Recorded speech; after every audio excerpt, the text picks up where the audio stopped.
So one of the most important things about Sephiroth is, in my opinion, letting natural scenarios of Smash play themselves out. And what I mean by that is something like getting off the ledge or escaping the corner is very universal. Like, this is going to happen in every matchup, every stage. It's going to happen multiple times.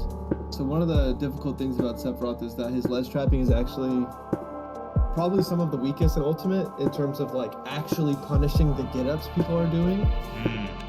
Like this brief moment when you're vulnerable during a neutral get-up, Sephiroth's probably one of the worst characters at actually hitting that.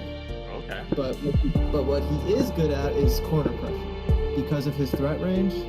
Like if I'm right under this platform, like my opponent's going to be like locked into shield when they're cornered. It's going to be hard for them to get out.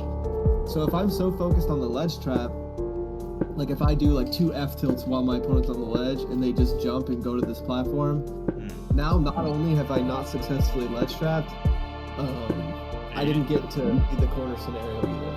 Right.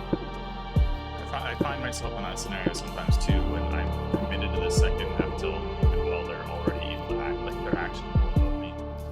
Exactly. So I think it's really important to stand your ground and have confidence in that scenario, because regardless of like you're not getting anything in the moment and things might feel slow or it might feel like you're doing something wrong, if you give your opponent enough visual cues, they will simply just have to pick the option that beats it.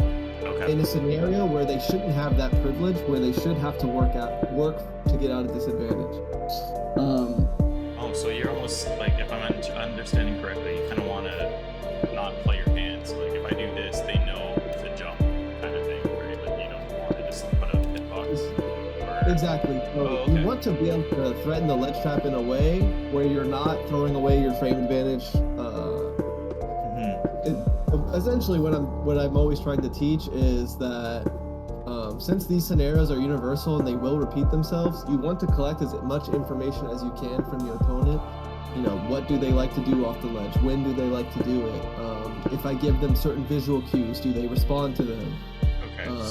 Etc.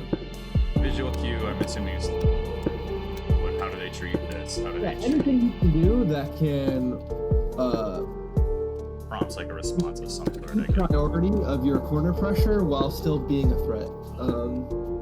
So like that first F tilt is fine, but that second F tilt is like essentially, if it works, great. If it doesn't, the situation is over. And you never want to do something like that when you're in advantage. Gotcha. It's kind of like you're playing with a perspective as if you're in a losing situation when you're not. But and once again, the corner pressure is so important. So if I let these phases play out, I get to watch how they get off the ledge, I get to watch how they escape the corner, and that information is so good because Sephiroth just can't see a situation like that and win. He needs to see a pattern, maybe there's a habit you notice. So this is something that you've mentioned, and I've taken some sessions with Isaiah and a couple other people now, just trying to get all the information so when I actually sit down and have a direction. But a lot of it is pattern recognition. It's playout. So like I've gathered is like, how do people land? How do people get onto stage? Usually in the corner, people are more likely to jump. But like, where do you start? I guess like out of shield, they always jump out of shield or something. Like I don't know where to start the pattern recognition or how to prompt things. Sorry for hitting you there. No, you're okay. But like, our character can't really go first, like short of the odd nair or like, oh, you dash attack on my shield, haha. Like there's not a lot that we have, right? So it's how do you get so much results against someone like a Grid Ninja or a Roy that's just constantly reading out your deck, or even a Mystery Game Watch that's just cancer? Yeah, it's difficult. I think Sephiroth is probably looking for a couple different priorities. If we keep it with the ledge scenario, the way they get up off the ledge is really important for me. Because even without Sephiroth, my entire playstyle in Smash is connecting people's behavior into how how they're feeling, like in and out of the game and all that stuff. I'm collecting information in all these scenarios and trying to connect it to how they might behave in a certain different situation, blah, blah, blah. Like, that's my entire playstyle, regardless of Sephiroth. But I just think it's extra important with Sephiroth because there's no real way to win without it. So if we go to the ledge, like if my opponent like it takes a lot of time, they get up slowly, they sit in the shield, they're not rushing out of the corner.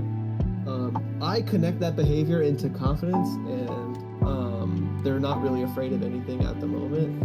So my goal is to try to change that, and I'm going to make sure I stand my ground in that scenario because I'm purely collecting information. I'm not going to run in and approach the corner and give them something to quote unquote beat. Because now that great scenario that I had, I don't get to watch them play it out at all. But if my opponent like grabs the ledge, they immediately get up, or they do like a neutral get up into a roll, it's like, okay, those were 2 defensive options in a row. That's a sign of they're in a place they don't want to be, they're rushing it, they're afraid of something, and I can take advantage of that, right? Like if my opponent grabs the ledge and I know they're very quick to get up, I'm going to throw out something like this, where in reality, I probably would have thrown out something like this without that information. I see. So you kind of like, you can test the waters with some moves and then go with the commitment once you kind of have a feel for how they're playing or how they're feeling. Exactly. You're giving yourself a bit of insurance with their behavior and also maybe with some other scenarios. Like if I'm playing against a character that's a little floatier and I go for this down smash, so I have the heavy shield damage, I have the platform covering me, I'm going for it preemptively because I'm assuming they're going to get off the ledge quick, and if they don't, I'm still prioritizing the corner pressure and ledge trap scenario.